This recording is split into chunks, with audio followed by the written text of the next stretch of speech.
Indians are calling for the return of the Kohinoor, while Africans want back the Great Star of Africa.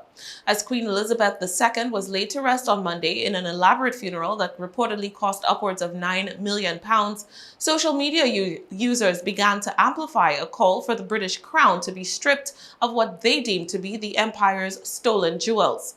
The Kohinoor is one of over 2,000 precious stones adorning the crown of the British monarch, now King Charles III.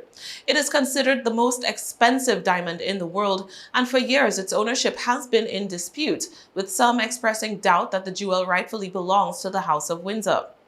Over the centuries, wars have been fought over the diamond, which became fodder for a British legend that the stone would bring bad luck to any who possesses it. Indians argue that the massive jewel was mined from the Andhra Pradesh region of the country.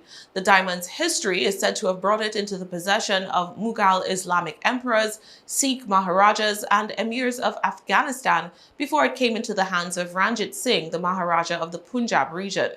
In 1839, Ranjit died, and in 1943, his youngest son Duleep was placed on the seat of power at the age of 5.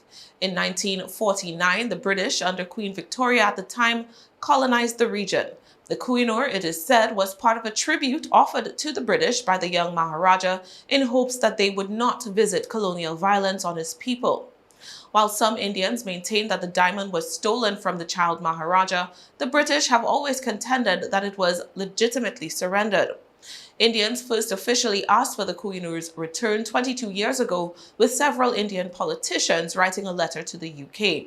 It is unclear what the British response was then, but in 2013, during a visit to India, then British Prime Minister David Cameron flatly refused to consider the prospect of giving back the diamond extracted from India under the auspices of brutal colonial repression, saying he did not think the idea was, quote, sensible. Cameron went on to say, quote, if you say yes to one, you suddenly find the British Museum would be empty. Some historians would argue that that is exactly the point of returning all the items looted by British imperialists over the centuries. Although Pakistan, Iran, and Afghanistan all claim the Kohinoor and wish for it to be returned to them, the royal family acknowledges that it may have originated from India and was traded to them. South Africans have also joined the movement to have their own famed diamond, named the Great Star of Africa, or Cullinan, returned. Considered the world's largest clear-cut diamond, the 500-carat jewel is said to be worth over $400 million. The diamond was reportedly mined in South Africa in 1905 and handed over to the British by colonial authorities.